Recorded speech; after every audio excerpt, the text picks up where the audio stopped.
मित्रांनो, लवकरच प्रदर्शित होणारा क्रिस्टोफर नोलन यांचा द ओडिसी हा मूवी जर तुम्हाला संपूर्णपणे समजून घ्यायचा असेल तर तुम्हाला दोन गोष्टी कराव्या लागतील। एक म्हणजे तुम्हाला हे बुक पूर्णपणे वाचायला लागेल और दुसरी गोष्ट म्हणजे तुम्हाला हा व्हिडिओ शेवटपर्यंत बघायला लागेल।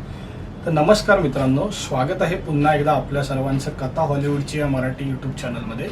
आणि मित्रांनो, आपण या यूट्यूब चॅनलवर हॉलिवूडच्या मूवीजचे रिव्ह्यू देतो आणि ते पण विदाऊट एनी स्पॉइलर। आता फक्त 5च दिवस राहिले द ओडिसी हा मूवी रिलीज व्हायला आणि मी स्वतः खूप एक्साइटेड आहे। म्हणजे जसं आपण गेल्या भागात बघितलेलं, द ओडिसी या मूवीची कथा आहे फेमस अशा द ओडिसी या महाकाव्यावर। म्हणजे आपल्याकडे जशी रामायण आणि महाभारत ही महाकाव्य प्रसिद्ध आहेत, तसेच ग्रीक मायथॉलॉजीमध्ये इलियाड आणि ओडिसी ही महाकाव्य प्रसिद्ध आहेत। ग्रीक कवी होमर याने सुमारे 3000 वर्षापूर्वी लिहिलेल्या इलियाड आणि ओडिसी या महाकाव्यावर आधारित अशी कथा आहे ओडिसी या मूवीची। म्हणजे या चित्रपटाच्या कथेमध्ये जर आपण बघितलं तर याचा नायक आहे ओडिशियस। ओडिशियस ज्या वेळेला ट्रॉयच्या युद्धाला निघतो त्यावेळेला एक भविष्यवाणी केलेली असते आणि ती भविष्यवाणी अशी असते की पुढचे 20 वर्ष त्याला पुन्हा त्याच्या घरात यायला मिळणार नाही।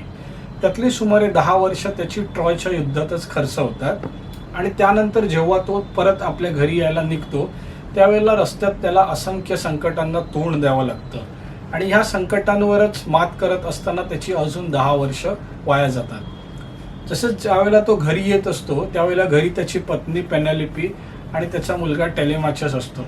तसेच त्याच्या घरात काही शत्रू आधीपासूनच लपून बसलेले असतात। अशा रीतीने मग ओडिसियस कशा प्रकारे आपली यात्रा पूर्ण करतो, आपल्या घरी येतो आणि आपल्या शत्रूंचा कसा खात्मा करतो हे आपल्याला या चित्रपटात बघायला मिळेल। ह्या चित्रपटासाठी मी ॲक्च्युली होमर यांचं द इलियाड आणि ओडिसी हे बुक वाचायला घेतलं होतं आणि हे 1896चं ट्रान्सलेशन सॅम्युएल बटलर यांनी केलेलं आहे। आणि याच्यामध्ये जर आपण बघितलं तर यातलं इंग्लिश थोडं डिफिकल्ट आहे। म्हणजे 1896 साली ट्रान्सलेट केले असल्यामुळे थोडं वाचायला हे डिफिकल्ट जात आहे। म्हणजे नॉर्मल इंग्लिश जर मॉडरेट लेवलचं असेल तर ह्यातलं इंग्लिश एकदम हायेस्ट लेवलचं असं आहे। आणि तुम्हाला तर माहिती आहे आता ओडिसी रिलीज व्हायला सुमारे 7च दिवस राहिलेत, म्हणून मी काय केलं, यातला जो इनिशियल पार्ट आहे इलियाड तो मी स्किप केला आणि डायरेक्ट मी आता ओडिसी वाचायला घेतलंय आणि याच्यातले ऑलमोस्ट 100 पेज माझे वाचून झाले।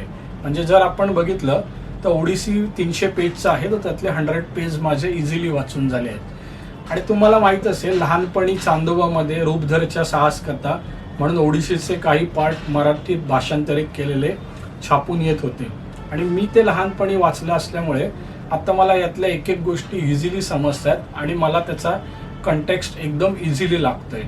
त्यामुळे मी खूप एक्सायटेड आहे।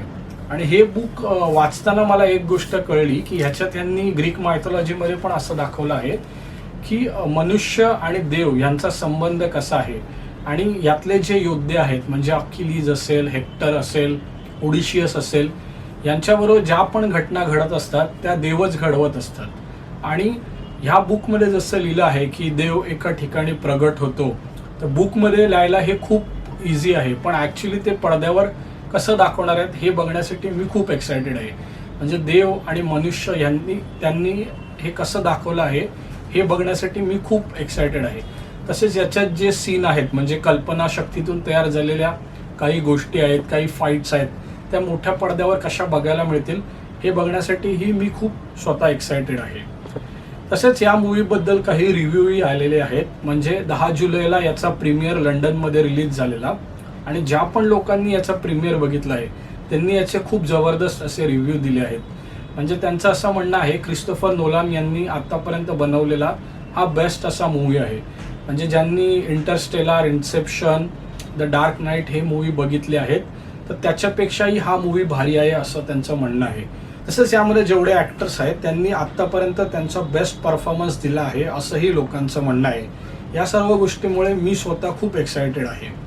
आणि मित्रांनो, आपल्याकडे एक लिमिटेशन आहे, म्हणजे actually shot for IMAX, projected for IMAX आणि वॉच ऑन आयमॅक्स अशी स्क्रीन आपल्याकडे अवेलेबल नाही आहे।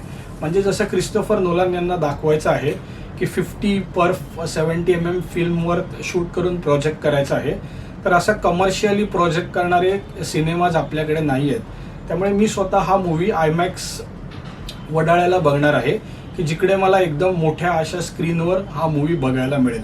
म्हणजे यातले जे सीन्स आहेत त्याची भव्यता आपल्याला आयमॅक्स स्क्रीनवर बघायला मिळेल.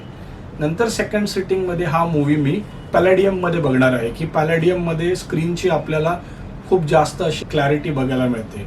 तसंच पुन्हा जर थर्ड चान्स मिळाला तर मी ह्याला आयमॅक्स लेझरमध्ये बघायचा प्रयत्न करेन. तर अशा रीतीने मी स्वतः तर खूप एक्सायटेड आहे हा मूवी बघण्यासाठी. तुम्ही एक्सायटेड आहात की नाही हे मला नक्की कमेंट करून सांगा. आणि अजून असेच आपले व्हिडिओ बघण्यासाठी आपल्या या कथा हॉलिवूडच्या मराठी चॅनलला सबस्क्राईब करा. तसेच हा मूवी रिलीज झाल्यावर याचा रिव्ह्यू द्यायला मी पुन्हा एकदा व्हिडिओ बनवेन. तोही व्हिडिओ तुम्ही नक्की बघा. धन्यवाद.